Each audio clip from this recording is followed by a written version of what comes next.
Alléluia, gloire à Dieu. Bonjour à vous tous, bien-aimés, c'est le pasteur Ricardo. On va partager la parole de Dieu. Je pense que vous allez bien, que vous vous portez bien. On va tout simplement passer du temps dans notre école des disciples. Alléluia. C'est l'école des disciples ce matin. Je crois que vous allez sortir d'ici édifiés et bénis. Alors, partagez ce direct. Parce que je pense qu'il y a des personnes qui veulent également participer à ce live. Partagez-la, s'il vous plaît. Et nous allons tout simplement, sans plus tarder, commencer notre temps. Allez, gloire à Dieu. Soyez bénis, restez là. Partagez le direct, s'il vous plaît. Que Dieu vous bénisse.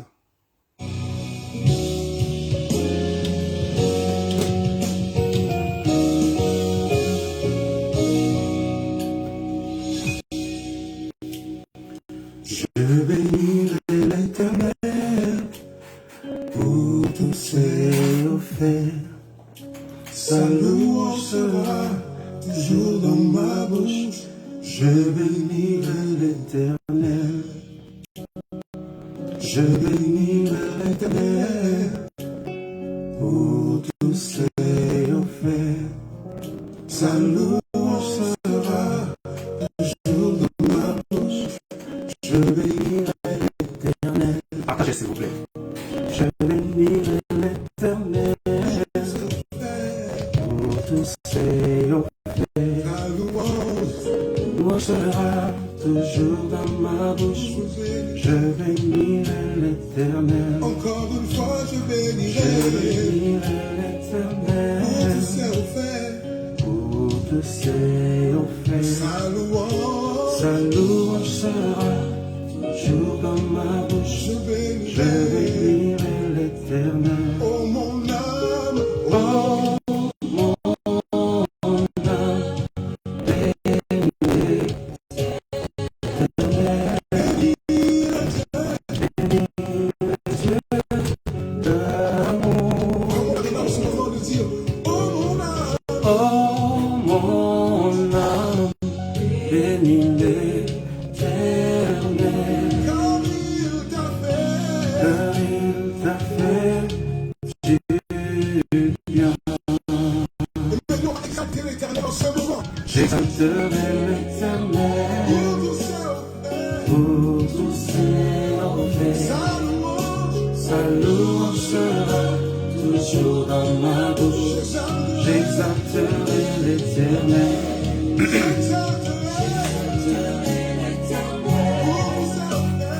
Pour tous ses offerts. Sa louange sera toujours dans ma bouche. J'exalterai l'Éternel. J'exalterai l'Éternel pour tous ses offerts. Sa louange sera toujours dans ma bouche. J'exalterai l'Éternel. J'exalterai l'Éternel pour tous ses offerts. Sa louange sera toujours dans ma bouche. J'exalterai l'Éternel. Oh mon âme, bénis l'Éternel. Bénis les dieux d'amour. Partagez, s'il vous plaît, partagez. Oh mon âme, bénis l'Éternel. Car il t'a fait du bien. Alléluia. Oh mon âme, bénis l'Éternel. Bénis les dieux d'amour. Oh mon âme, bénis l'Éternel. Car il t'a fait du bien. Je bénirai l'Éternel pour tous ses faits. Sa louange sera toujours dans ma bouche.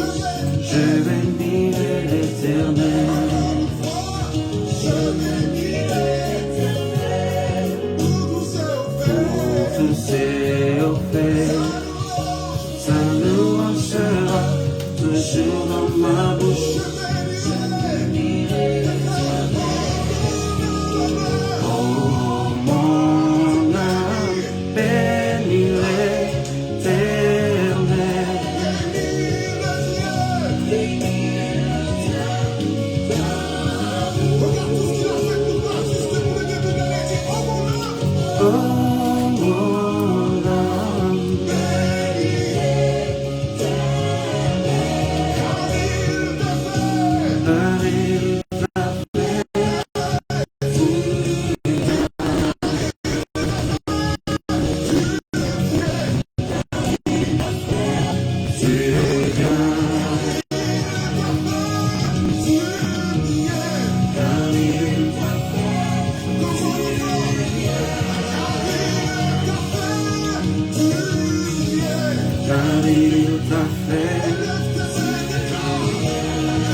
Seigneur, merci pour ta présence. Alléluia. Car tu nous feras du bien. Manda sopra la sete pa. Radia sopra. Radia sarakadma. Car il m'a fait du bien.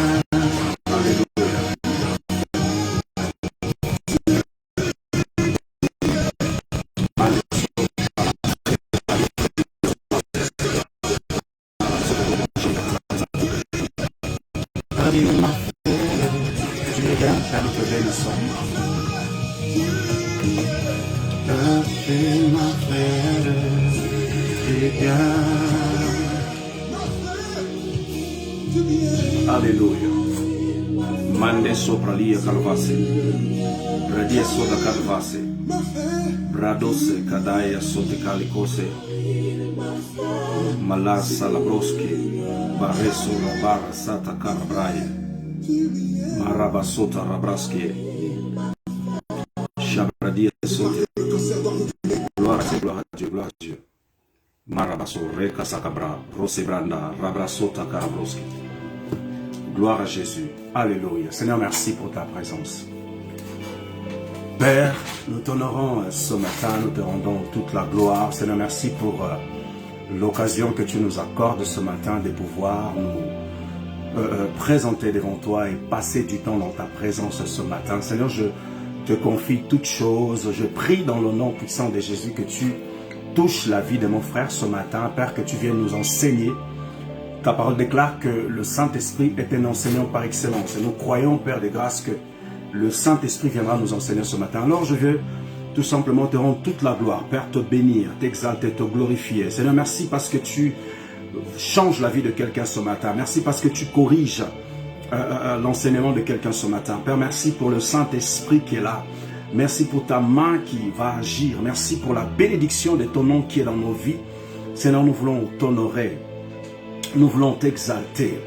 Nous t'exaltons, nous t'honorons, nous te bénissons. Père, merci pour ta grâce et ta sainte présence ce matin. Père, je prie pour ce message, que ce message puisse impacter la vie de quelqu'un, que ce message puisse bénir quelqu'un, que ce message puisse instruire quelqu'un, que ce message, Père, vienne corriger quelqu'un, que ta parole puisse apporter un plus dans la vie de mon frère et de ma sœur ce matin. Seigneur, sois honoré, sois glorifié, sois béni. Nous t'exaltons. Merci Père, nous sommes reconnaissants pour tout ce que tu fais dans nos vies et pour tout ce que tu es en train de faire. Père, je prie pour la destinée de quelqu'un ce matin dans le nom puissant de Jésus. Seigneur, nous t'appartenons et tu as une destinée pour chacun de nous. Père, je prie pour celui qui ne connaît pas sa destinée, que tu ouvres les yeux de son cœur pour qu'il puisse saisir sa destinée, Père, celle que le Père a prévue pour chacun. Père, je te rends toute la gloire. Bénis ces personnes, instruis-les, visite-les ce matin, que la gloire te revienne. Dans le nom de Jésus-Christ de Nazareth, nous avons prié. Amen. Bien-aimés, bienvenue à vous. Nous allons partager la parole de Dieu et ce matin, nous allons parler concernant l'école des disciples. Vous savez très bien que chaque vendredi, en fait, je donne des enseignements par rapport à l'école des disciples. Je n'ai pas pu le faire hier parce que, bon, j'étais pris et on va le faire aujourd'hui, ce matin. École des disciples. École des disciples. Alors, je crois que cette école, honnêtement, moi particulièrement, ça me bénit en fait, parce que le Seigneur se manifeste d'une autre façon et au travers de sa parole, par des enseignements, par des par des révélations, par le contenu qui est un contenu vraiment consistant.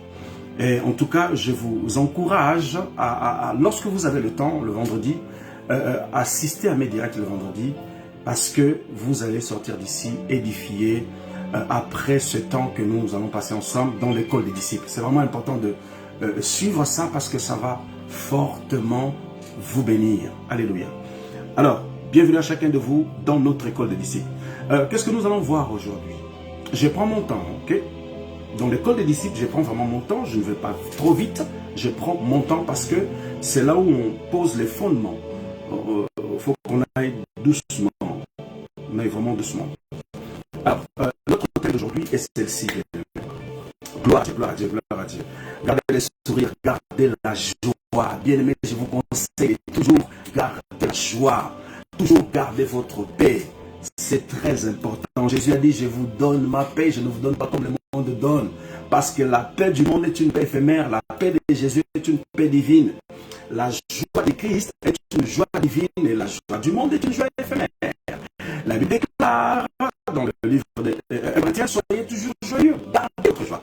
N'acceptez pas que Christ vole votre joie, que l'ennemi vole votre joie. N'acceptez pas que vos frères et sœurs ou vos amis volent votre joie par leur comportement, par leurs agissements. N'acceptez jamais ça. Bien-aimés, garde la joie et la paix. Je ferme la parenthèse de la joie et la paix. On va commencer notre message de ce matin, école des disciples. Notre thème est celui-ci, l'identité et le caractère du disciple. Voilà notre thème de ce matin, hein? L'identité et le caractère du disciple. Un disciple a une identité. Un disciple a un caractère. Mais il y a des disciples qui vacillent dans leur identité. Il y a des disciples aussi qui vacillent dans leur caractère.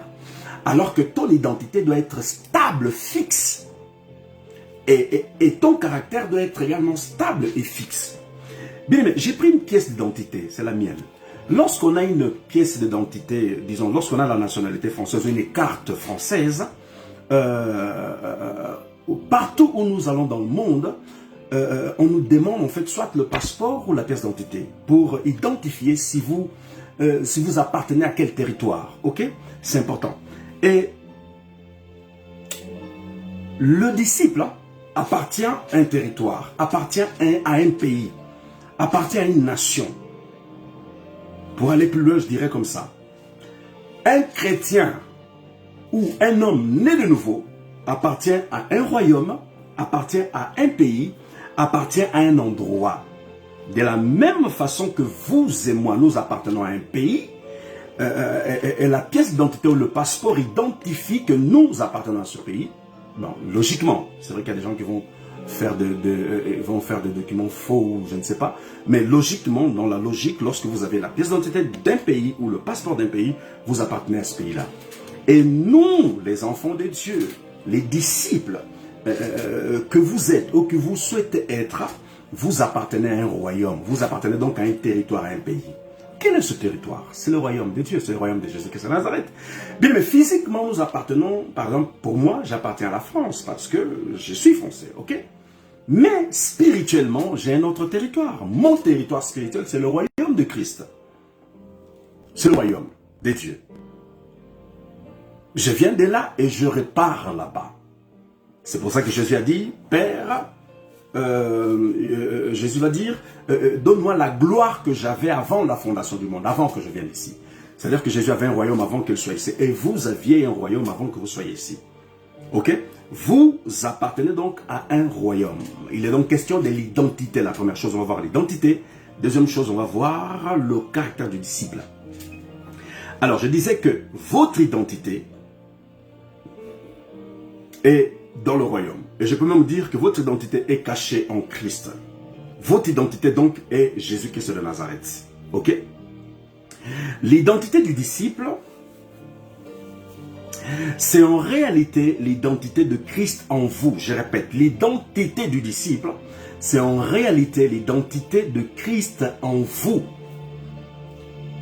Parce que lorsque vous recevez Jésus-Christ de Nazareth, il y a un échange qui se fait en fait. Il y a un échange qui se fait. Vous embrassez l'identité de Jésus-Christ de Nazareth. Qui dit embrasser l'identité de Jésus-Christ de Nazareth, dit embrasser la nature divine de Christ. Tu n'as pas compris de quoi je parle, bien aimé. Il faut comprendre, lorsqu'on embrasse Christ, lorsqu'on accepte Jésus, lorsqu'on est né de nouveau, lorsqu'on a décidé de recevoir Jésus-Christ comme Seigneur et Sauveur, dites-vous bien que vous avez accepté de recevoir sa nature, de recevoir sa vie, de recevoir la nationalité de Jésus-Christ de Nazareth. Bradia Sodia Kadabasa. Vous avez donc une nationalité. Vous appartenez à un royaume et vous avez une nationalité. Je vais vous donner le nom de cette nationalité que vous avez en Christ. Lorsque vous êtes une nouvelle créature, vous revêtez l'identité de Jésus-Christ de Nazareth. 2 Corinthiens 5, 17 va nous dire, si quelqu'un est en Christ, il est une nouvelle création. En d'autres termes, créature. Ok? Les choses anciennes sont passées, voici toutes choses sont devenues nouvelles. Quelles sont les choses anciennes? La condamnation, la maladie, la pauvreté. La pauvreté. Quoi d'autre? Les choses anciennes. La malédiction. Le péché. Voyez-vous, toutes ces choses, ce sont des choses anciennes.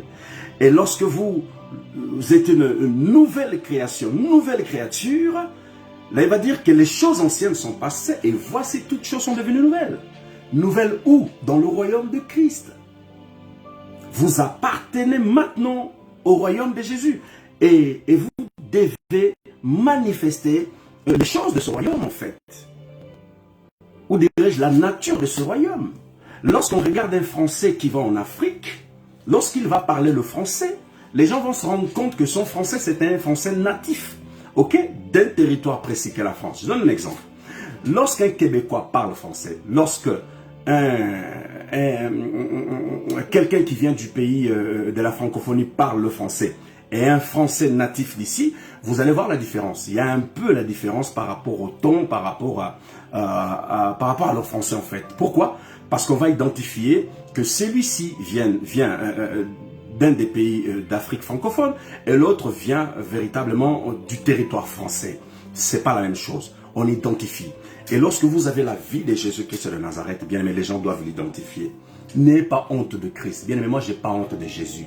Je m'en fous, je répète, je m'en fous, et je m'en fous, et je m'en fous de ce que les gens pensent de moi.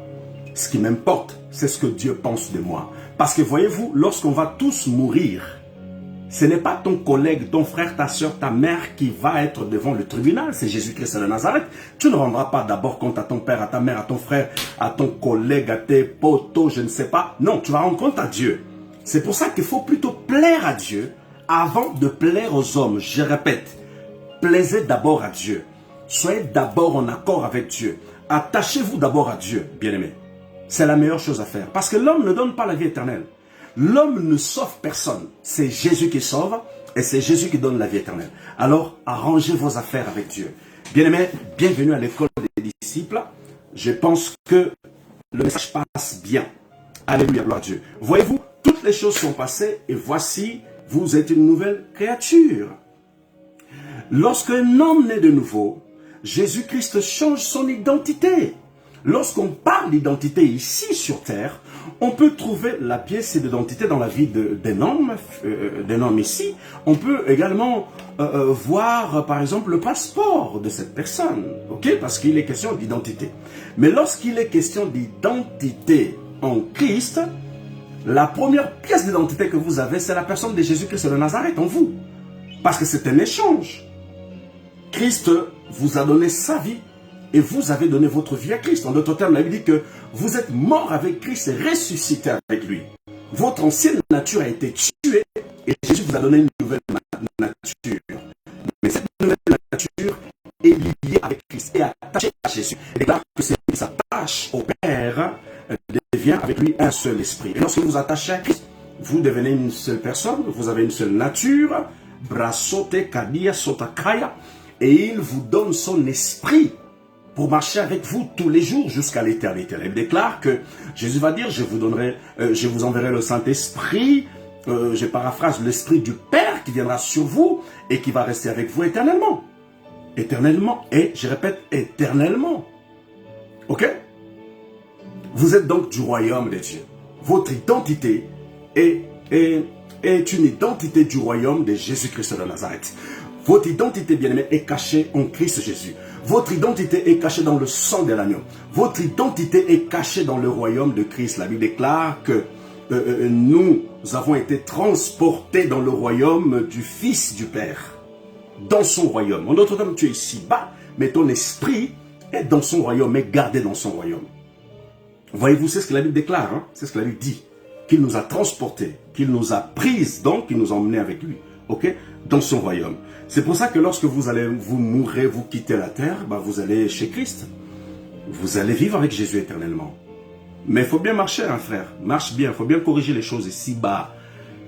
Le temps de la correction, c'est ici, c'est pas là-bas. C'est ici que ça se passe. Le temps de la correction ou de l'amélioration de notre marche, c'est ici-bas. Parce que là-bas, l'imperfection n'existe pas. Tout est parfait. C'est pour ça qu'un jour, j'ai posé la question au Seigneur. J'ai dit, Seigneur, mais comment faire pour... c'était quoi la question? Pour ne pas se tromper. Voilà, c'était ça le mot. Je disais, Seigneur, comment je dois faire pour ne pas me tromper en fait? Dieu m'a dit, mais c'est pas... Tant que tu es sur terre, tu vas te tromper. Il m'a dit ça. Il dit, tant que vous êtes ici-bas, sur terre, tant que vous avez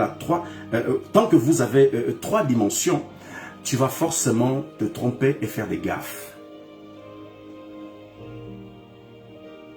En d'autres termes, tant que vous êtes ici-bas, on est imparfait. Qui que tu sois, la seule personne, je dis bien la seule personne qui l'avait dit, qui était parfait, qui n'a pas péché, qui n'a pas fait des gaffes, c'est Jésus-Christ de Nazareth. À part Jésus, tous ceux qui sont dans la Bible ont fait des gaffes, ils ont péché, ils ont fait des choses qui n'ont pas plu à Dieu. Mais Jésus était le seul homme de Dieu, parfait, marchant dans la perfection, vivant dans la perfection, agissant dans la perfection, et jusqu'à ce qu'il est monté au ciel, à côté du Père, dans la perfection. Il est donc parfait. Alors, on m'a dit, tant que tu es dans ce corps, tant que tu as la 3 dimensions, tu vas forcément faire des gaffes et des fautes. Lorsque Dieu m'a dit ça, ça m'a rassuré. Je me suis dit, purée, parfois on se prend la tête. Ouais, j'ai gaffé ici, je péchais là, ceci, cela, ça ne va pas.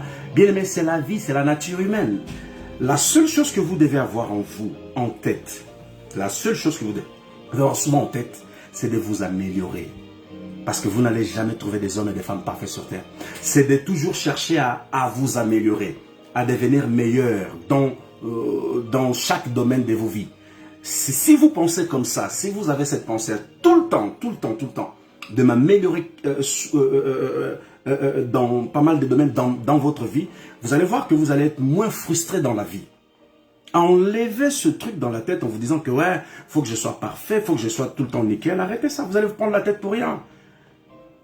D'hommes et de femmes parfaits sur terre, ça n'existe pas. Et Dieu m'a dit, si tu veux ne pas faire de fautes, ne pas faire de gaffes, marcher dans la perfection, tu dois venir et tu dois me rejoindre. C'est ce que Dieu m'a répondu. Il dit, tu dois venir là où je suis.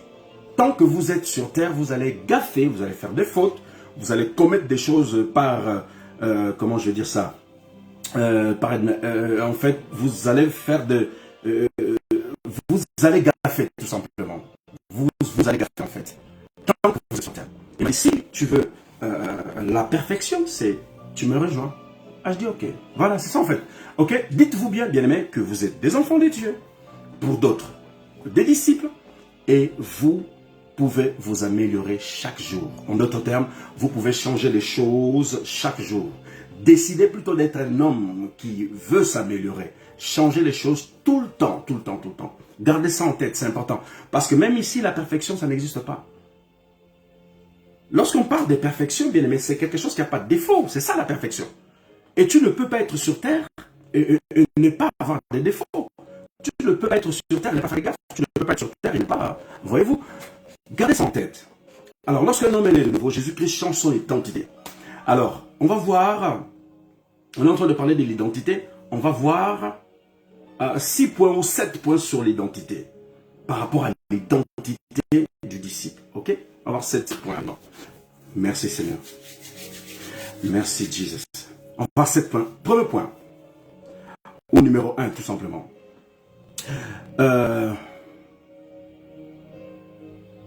Disons, chose qui change sa patrie. Par exemple, ok? Le disciple appartient à un royaume et vous avez une identité dans ce royaume. Alors, dans l'identité, ou plutôt, dans l'identité, voilà, dans l'identité, dirais-je, du disciple ou de la personne qui accepte Jésus, la première chose que Jésus va faire, c'est de lui changer de territoire. C'est pour ça que la Bible dit que Jésus vous a retiré du ténèbre et vous emmené dans le royaume des lumières, ok? Il change de territoire à cette personne. Ton esprit sort du ténèbre, il va dans le territoire de la lumière, qui est le territoire de Jésus qui est dans la Nazareth. Il change donc ton territoire, ta patrie. Change ta patrie. Ok? Ta patrie n'est plus les mondes des ténèbres, ou dirais-je, les territoires de l'ennemi, parce que tout ce qui naît ici sur terre, qui vient au monde, naît sous la malédiction. Donc, sous le territoire du malin. Voyez-vous? Et lorsqu'on est de nouveau, Jésus nous arrache de ce territoire des ténèbres et nous emmène dans le territoire ou dans le royaume de la lumière. Ça, c'est la première chose. On va lire Colossiens 1, 12 à 13, va dire « Rendez grâce au Père qui vous a rendu capable d'avoir part à l'héritage. » Voyez-vous, lorsque vous faites partie d'un territoire, partie d'un pays, il y a un héritage dans ce pays. Je vais vous expliquer un truc. Lorsque le Covid a commencé, ok? Lorsque le Covid a commencé, les gens mouraient et tout ça, l'État français a commencé à aider les entreprises. Vu que j'ai une entreprise, j'ai reçu aussi des aides par rapport à ça. À aider les entreprises et tout ça, et, financièrement, ok? Par mois, chaque mois, pendant un moment.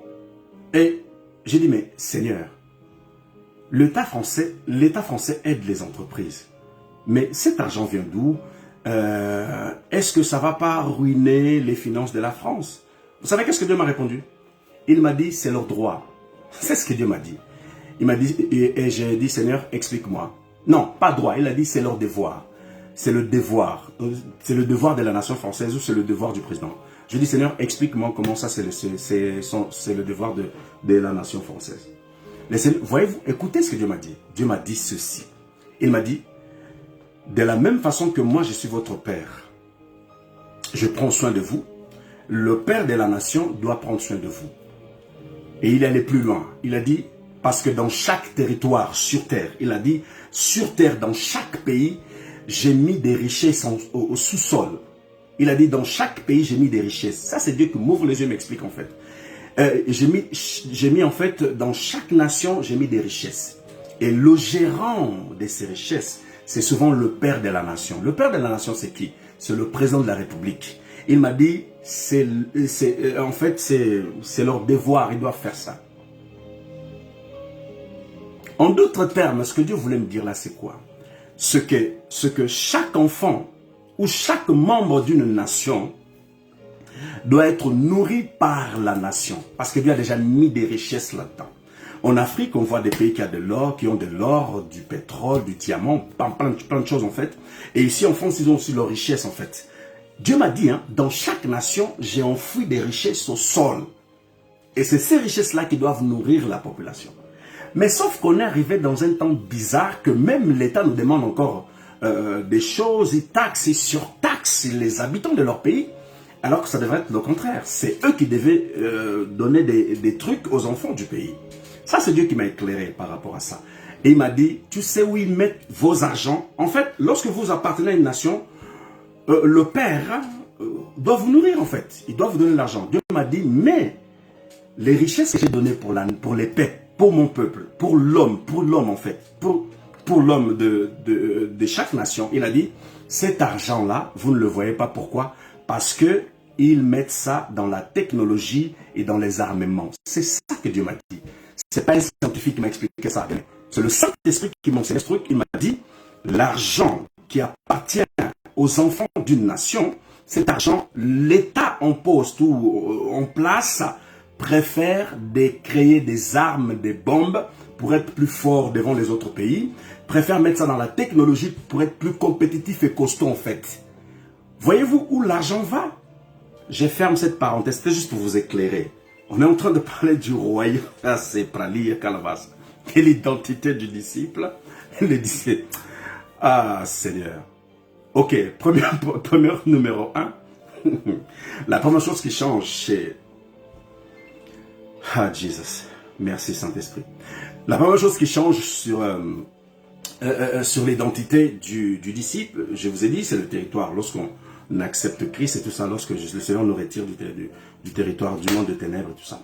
Et on est en train de lire Colossiens 1, 12, 13 va dire, rendez grâce au Père qui vous a rendu capable d'avoir part à l'héritage des saints dans la lumière. Ok? Et après 13, il va dire qu'il nous a délivrés de la puissance des ténèbres. Voyez-vous, vous étiez dans les ténèbres, il vous a arraché là et vous emmené dans son royaume. Et des ténèbres, il va dire qu'il nous a délivrés de la puissance des ténèbres et nous a transportés. Voyez-vous, transportés, en d'autres termes, nous a emmenés dans le royaume du Fils de son amour. Jésus-Christ de Nazareth. Vous avez donc un pays, vous avez donc un territoire. Votre territoire, c'est le royaume de Jésus-Christ de Nazareth. C'est ton pays. Bien aimé, d'ici, ton pays, c'est le royaume de Jésus-Christ de Nazareth. Deuxième, quelle est la nationalité? Quelle est ta nationalité? Bien aimé, ta nationalité, c'est une nationalité royale. Lorsqu'on parle de royaume, on doit déduire le mot royal. Lorsqu'on parle de royaume, on parle des rois. Tu es donc une reine. Et tu es donc, ta nationalité, donc c'est royal. Ok? Ta nationalité, tu as une nationalité royale. Et dans tes papiers, je dirais spirituels, ou dans ton identité spirituelle, il y a le mot roi, il y a le terme royal. Tu es un roi, Jésus a fait de nous des rois, et vous êtes donc des enfants royaux. Royal, ok? Parce que j'appartiens au royaume de Jésus-Christ de Nazareth. Si vous appartenez au royaume de Jésus de Nazareth, donc votre nationalité, c'est une nationalité royale. C'est tout simplement la royauté, si j'ose dire. Ma nationalité, c'est la royauté, parce que je viens d'un royaume. Jésus est le roi de mon pays, qui est le royaume de Christ. Voyez-vous? Troisième. Alors, lorsqu'on parle, par exemple, de la validité de ton identité céleste, la validité de ton identité céleste, en fait, la validité de ton identité céleste, il n'y a pas de validité, il n'y a pas de, comment je dirais, non, il y a un début, disons qu'il y a un début, en fait, il y a un début, mais il n'y a pas de fin. C'est-à-dire que, lorsqu'on regarde la pièce d'identité, on voit que cette carte d'identité a été délivrée, par exemple, le 23/5 telle année, ok? Et vous avez la date de la, comment on appelle ça? De l'obtention de votre pièce d'identité spirituelle, qui est votre carte d'identité spirituelle. Vous avez la date d'obtention, mais il n'y a pas de date de fin. Quelle est la date d'obtention? La date d'obtention de votre carte d'identité spirituelle en Christ, c'est lorsque vous acceptez Jésus-Christ de Nazareth. C'est la date que vous avez reçu Jésus, c'est là que ça commence à compter votre nouvelle carte du royaume de Christ. Mais il n'y a pas de fin. C'est pour ça que la Bible dit que nous allons régner éternellement avec Christ. Il n'y a pas donc de fin. Votre carte, il y a un début, c'est vrai, lorsque vous naissez de nouveau, et votre identité spirituelle n'a pas de fin, parce que vous allez régner avec Jésus. Elle était éternelle. Voyez-vous, il faut comprendre ça.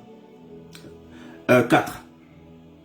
Alors, parlons de la signature qui est sur... je ne vais pas tout citer parce qu'on n'a pas assez le temps. J'ai juste pris 3-4 idées en fait pour essayer de renchérir ça. Prenons par exemple la signature qui est derrière la carte. Sur votre carte, sur votre identité spirituelle, votre identité en Christ, il y a aussi une signature. Il y a une signature. Il y a forcément une signature. Parce que la Bible dit que lorsque une personne est née de nouveau, il y a une fête dans le royaume. On note la date que la personne est née, on signe et tout ça, on fait des trucs, il y a une signature derrière.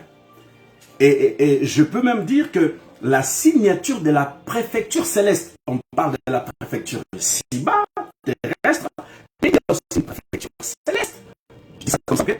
Il y a une préfecture céleste, et cette préfecture céleste, donc, va signer ton identité. C'est-à-dire qu'il va prouver comme quoi vous appartenez maintenant au royaume de Christ, parce que vous avez reçu Jésus-Christ de Nazareth. C'est Jésus qui vous donne le droit d'avoir l'identité céleste. C'est Christ qui vous donne ce droit-là. Comme il est mort à la croix, il a versé son sang à la croix, il donc vous donne le droit de l'obtention de la nationalité céleste et de l'identité céleste.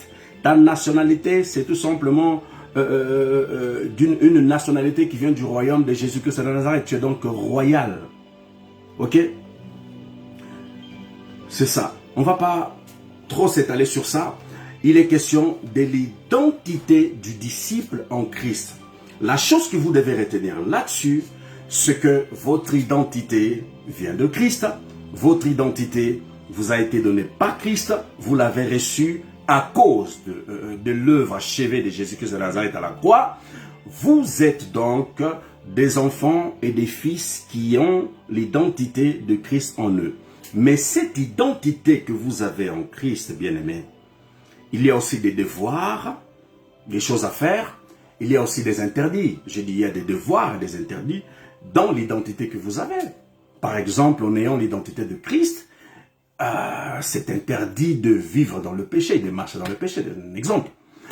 C'est interdit de marcher, de vivre dans l'impureté, par exemple. Okay? Ça, ce sont des obligations de notre identité, de notre nouvelle identité en Christ. Il y a beaucoup de choses, en fait. Il y a des interdits, des choses qu'on ne peut pas faire et des choses qu'on peut faire. Par exemple, l'une des choses qui est rattachée à notre identité, c'est parler au Père. C'est-à-dire prier. Avoir une vie de prière, une vie de communion. Ça, c'est une chose qui est rattachée, ou un exercice, dirais-je, qui est rattaché à notre identité divine en Christ Jésus. Voyez-vous, il y en a beaucoup. Si je m'amuse à citer ici, on n'aura pas assez de temps. Alors, on va voir le deuxième point qui va parler du caractère du disciple. On a parlé de l'identité, on va parler du caractère du disciple. J'étais court, c'est vrai, mais on va l'élargir, ou dirais-je, l'étaler plus, ou les développer plus une autre fois, parce qu'on n'a pas assez de temps. Alors, on va voir le deuxième point, il est question du caractère. Parce que je disais que notre thème de ce matin est l'identité du disciple et le caractère du disciple. L'identité et le caractère du disciple. On vient tout simplement de voir déjà l'identité et on va voir le caractère du disciple. C'est formidable. Bien aimé.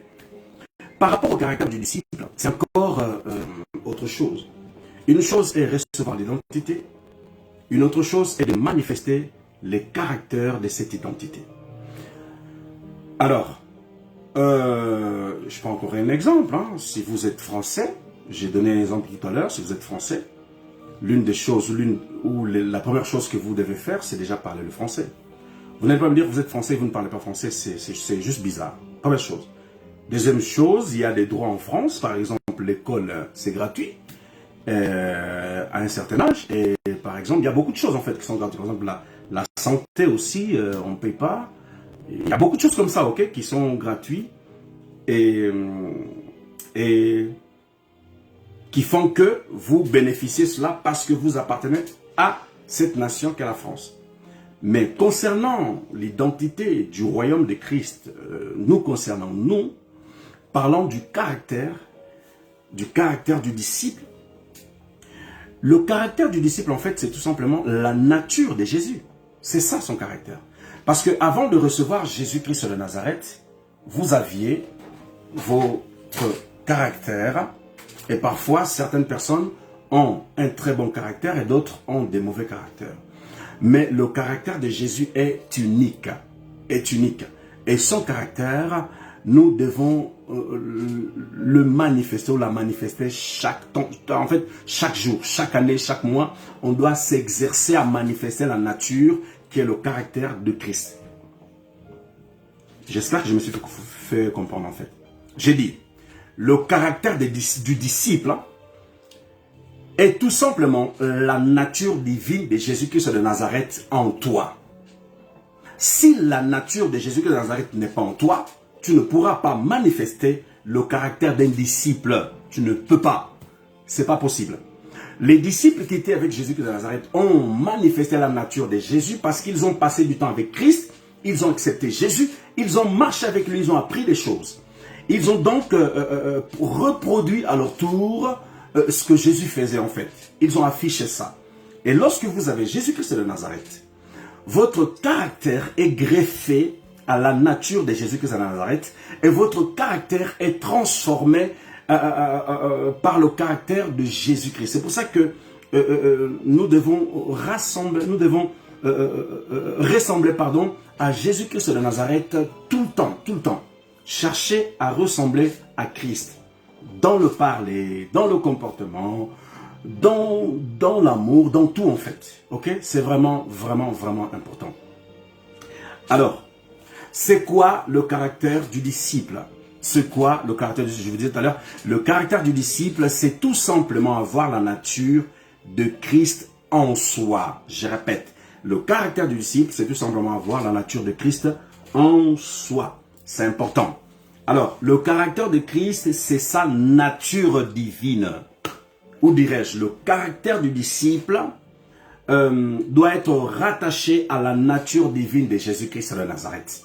Si elle n'est pas rattachée à la nature divine de Christ, ou si elle ne manifeste pas la nature divine de Christ, cette personne va manifester sa nature charnelle. C'est pour ça que la Bible nous incite à plutôt pratiquer des bonnes œuvres, pas des mauvaises œuvres. Lorsqu'on parle de manifester autre chose que la nature de Jésus, on est en train de manifester des choses charnelles, ok? Et Dieu souhaite que nous puissions être des hommes et des femmes qui ont conscience de leur spiritualité et qui affichent la nature spirituelle avant d'afficher la nature naturelle. Parce que la nature charnelle va toujours vous causer des problèmes, des dégâts. C'est important de s'aligner avec la nature de Christ pour pouvoir afficher cela.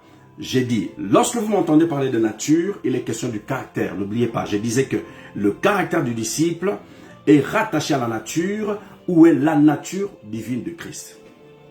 Alors, le caractère, c'est aussi un revêtement. Je répète, le caractère du disciple est aussi un revêtement. La Bible dit que nous avons revêtu Jésus-Christ. Nous avons revêtu Christ donc. Galates 3, 27 va nous dire, vous tous qui avez été baptisés en Christ, vous avez revêtu Christ. Voyez-vous, dit la Bible, vous qui avez reçu le baptême, que ce soit le baptême du Saint-Esprit, le baptême d'eau, vous avez revêtu Jésus-Christ de Nazareth. Parce qu'ici, dans ce verset, on ne parle pas des types de baptême, on dit juste baptême. Ça sous-entend donc que ça peut être le baptême du Saint-Esprit comme ça peut être le baptême par immersion. Ok? C'est comme ça que vous devez comprendre. Vous avez revêtu Christ. Ok? Christ est sur vous. Christ est en vous. Christ est dedans. Inside, en vous. Le disciple né de nouveau doit manifester le fruit du caractère de Christ. Je disais que le disciple a un caractère et que le caractère du disciple doit être la nature divine de Jésus. Et dans la nature divine de Jésus, il y a ce qu'on appelle des fruits du caractère de Christ. Je répète, dans la nature divine de Christ, il y a ce qu'on appelle des fruits du caractère de Jésus ou des fruits de la nature de Jésus-Christ de Nazareth, qui se trouve donc dans Galates 5, 22. On y arrive, voilà, on devait arriver. Galates 5, 22 va nous dire, mais le fruit de l'esprit, écoutez bien, mais le fruit de l'esprit, c'est l'amour, 1, la joie, 2, la paix, 3, la patience, 4, la bonté, 5, la bienveillance, 6, la foi, 7, la douceur, 8, la maîtrise de soi, donc 9 fruits de l'esprit qui sont dans la nature divine de Jésus, dont vous devez bénéficier et afficher cela tous les jours. Je les ai étalés. C'est vraiment important de comprendre cela. Lorsqu'on parle du caractère, il est donc de 9 fruits de l'esprit. Lorsqu'on parle du caractère du disciple, il est donc question de 9 fruits de l'esprit. Le premier fruit, c'est l'amour. Numéro 1, c'est l'amour. Qu'est-ce que la Bible dit par rapport à l'amour? Vous devez aimer comme Christ. Jésus va dire, concernant l'amour, il va dire que vous devez aimer le Seigneur de tout votre cœur, de toute votre pensée, et votre prochain comme vous-même. Voilà les principes que Jésus va dire, et va nous, le conseil ou le principe qu'il va nous donner pour pratiquer. Et lorsqu'il dit ça dans ce verset, d'aimer le Seigneur de tout notre cœur, de toute notre pensée et tout ça, et aimer notre prochain comme nous-mêmes, il est question des pratiques, pas simplement d'un verset. Ce qui fait défaut dans la vie des chrétiens, c'est juste le blablabla, c'est-à-dire je reçois, je parle. Non, faut pas parler pour parler. Voyez-vous, moi je ne suis pas quelqu'un qui parle beaucoup. Je ne perds pas mon temps à dire des bêtises, des conneries, j'aime pas ça. Je préfère garder mes paroles, je les tourne 4, 5, 6 fois, je ne raconte pas des bêtises. Voyez-vous, c'est ça en fait. L'amour pour Dieu et pour ton prochain. Mais il est question des pratiques. Au lieu de trop blablablater, pratiquer la chose. C'est lorsqu'on pratique ces choses que nous allons grandir. Vous ne pouvez pas grandir, vous ne pouvez pas afficher complètement la nature de Jésus-Christ de Nazareth si vous ne pratiquez pas. En fait, tout est accompli, a dit Jésus. En d'autres termes, lorsqu'ils naissent de nouveau, ils sont complets. Ils sont parfaits en Christ. Mais sauf que, si vous ne pratiquez pas, si vous n'affichez pas ces choses qui sont enfouies en vous, la nature de Christ qui est en vous, vous n'allez pas manifester les choses du royaume, tout simplement. Pour véritablement manifester, c'est quoi? C'est je lis, je comprends, je l'enregistre et je la pratique. La clé, c'est la pratique. Si vous ne pratiquez pas, vous allez rester là, même à 70 piges, même à 50 ans, vous allez rester le même parce que vous ne pratiquez rien. À l'école, lorsqu'on va à l'école pour apprendre, les profs nous enseignent, mais à un moment donné, après, à la maison, on travaille encore. Personnellement, chacun travaille perso. Il étudie, il révise. Pourquoi? Parce qu'il sait que lorsque le prof va faire des examens surprises, des examens des surprises et tout ça, lorsqu'on aura des examens, il faut qu'on réponde à ces examens. Alors, si vous n'étudiez pas chez vous, ne vous étonnez pas que vous avez des mauvaises notes. Pour avoir de bonnes notes, il faut étudier. Mais comment maintenant les gens du monde, ou dirais-je même les chrétiens plutôt, lorsqu'ils acceptent Jésus, pour eux, en fait, tout est accompli, ok, mais je ne bosse plus, je ne fais plus rien, en fait. Je suis dans le royaume, gloire à Dieu, je m'assois, je vis, je mange, je bois, je roule. Non, non, non, non, non. Lorsqu'on rentre dans le royaume, c'est pour travailler aussi. Travailler ton caractère, travailler ta façon de parler, travailler ta nature, travailler ta patience, travailler la maîtrise de soi. Il y a beaucoup de choses à bosser. Arrêtez de vous focaliser sur la vie des autres. Focalisez-vous sur vous-même. Qu'est-ce que je dois améliorer dans ma vie? Qu'est-ce que je dois changer dans ma vie? À quel niveau vais-je aller? J'ai envie d'y aller, de grandir. Comment? Voilà, c'est ça que vous devez regarder. Arrêtez de regarder, ouais, ma voisine, elle est comme ça. Mon voisin, il est comme ça. L'autre là, elle est méchante. L'autre là, l'autre jour m'a mal parlé. Vous parlez que des autres. Vous regardez que les autres. Et vous, vous oubliez vous-même. La personne qui s'oublie lui-même, c'est un fou, je vous dis. Vous ne pouvez pas vous oublier, vous ne pouvez pas oublier votre nature et la nature de Christ qui est en vous. Vous devez la travailler. La nature de Christ est parfaite. On n'a pas à travailler la nature de Christ, non. La nature de Christ, lorsqu'elle rentre en toi, elle est parfaite. Mais vous devez travailler vous devez vous travailler vous-même. La nature de Jésus est là. La Bible dit que le Saint-Esprit viendra sur vous comme une puissance. Il va rester avec vous, va demeurer avec vous. L'Esprit de Dieu est en vous, oui. Mais il y a des choses que vous devez améliorer en vous. Vous ne pouvez pas prendre votre corps, qui est le temple du Saint-Esprit, vous l'emmener en boîte. Ça ne marchera plus. Vous ne pouvez pas prendre le corps, votre corps maintenant qui a accepté Jésus-Christ de Nazareth, et vous les emmener dans la prostitution. Ça ne marche pas. Vous n'allez pas prendre votre corps et l'emmener encore dans une vie des mensonges, des fétichismes, des choses comme ça. Ça ne marche plus. Bien, mais lorsque vous acceptez Jésus-Christ de Nazareth, lorsque vous avez le Saint-Esprit, vous avez une nouvelle nature. Ce qu'on appelle la nature divine, nature pure, sainte. Jésus a dit, vous êtes la lumière de ce monde. Jésus a dit, vous êtes saints. Il nous a sanctifiés.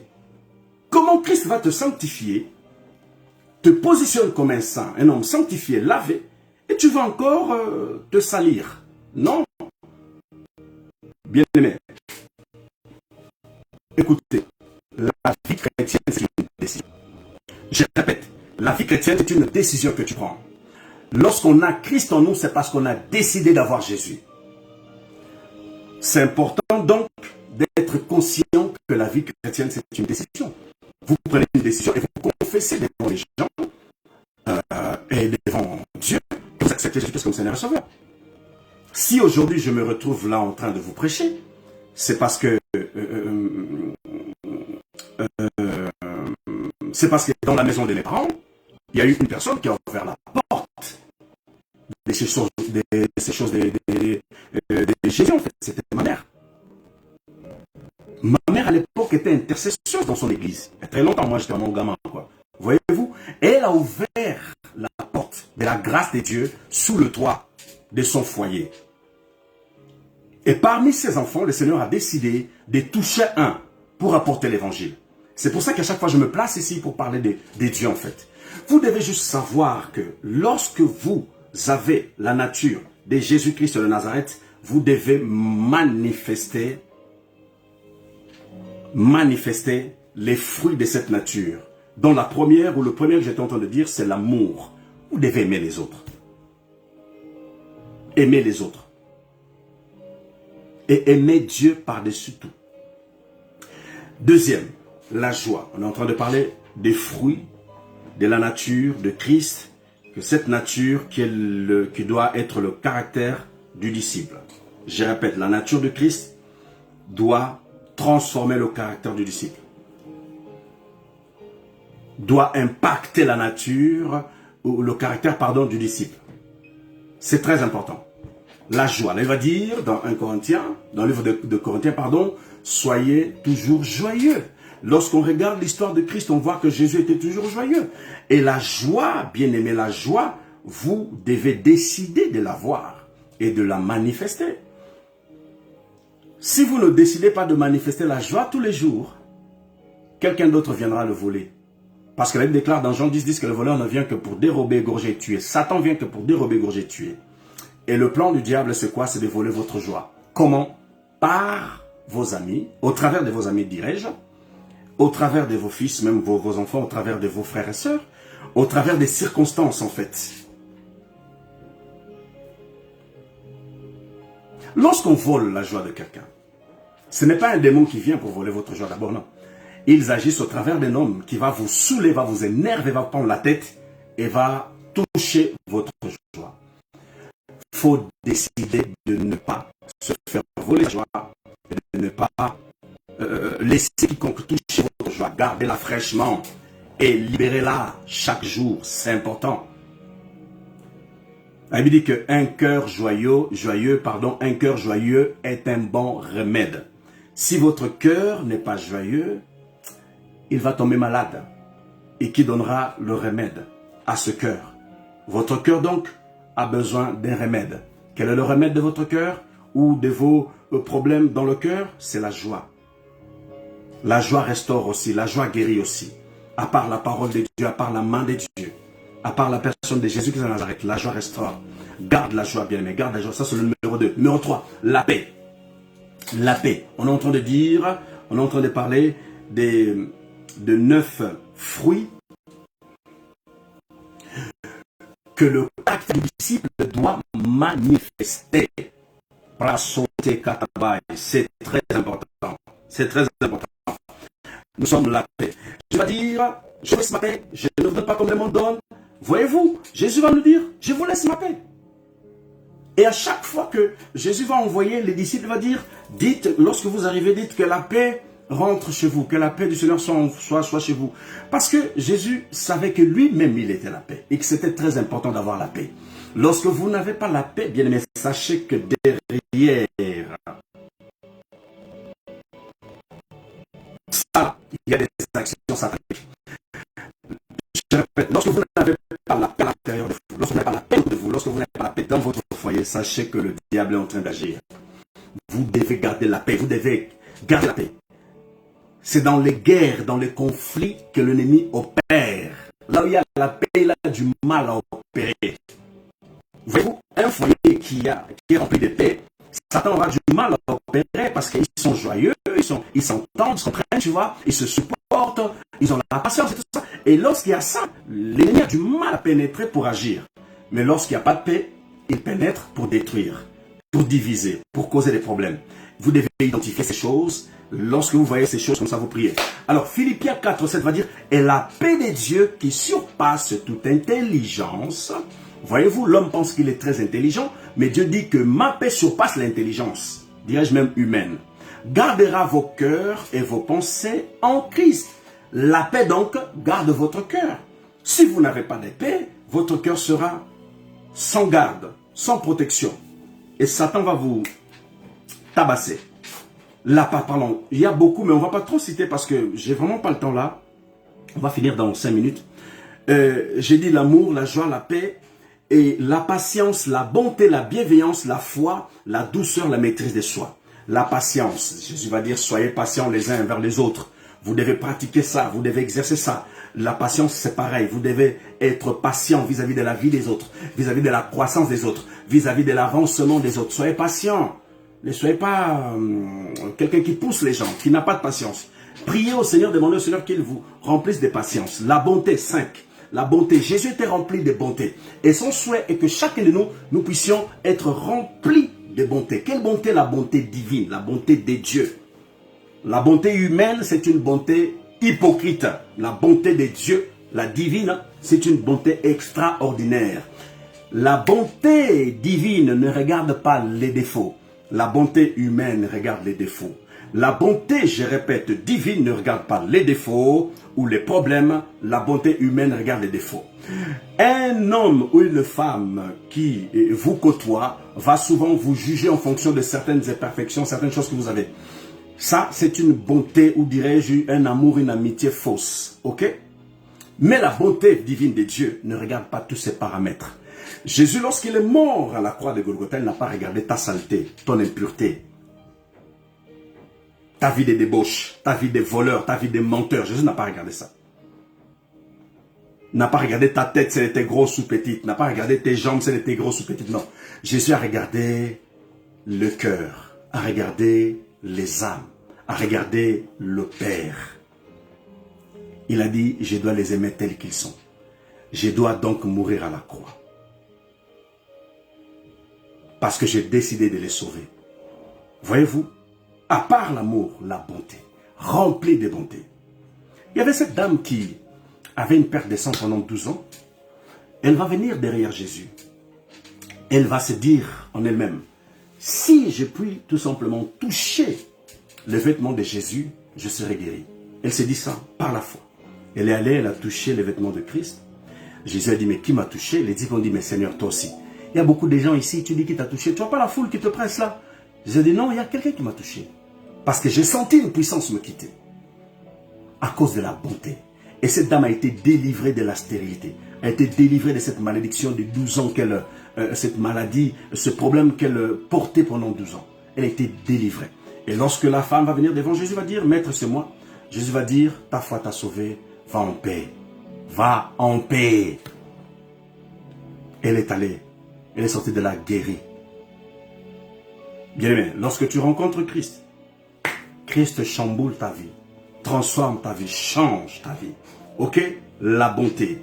Et le souhait de Dieu est que nous puissions pratiquer la bonté. Pratiquer l'amour de Dieu, l'amour divin. Pratiquer la joie divine. Pratiquer la paix divine. Pratiquer la patience. Être des hommes et des femmes patients. Pratiquer la bonté divine de Dieu. Soyez des hommes bons.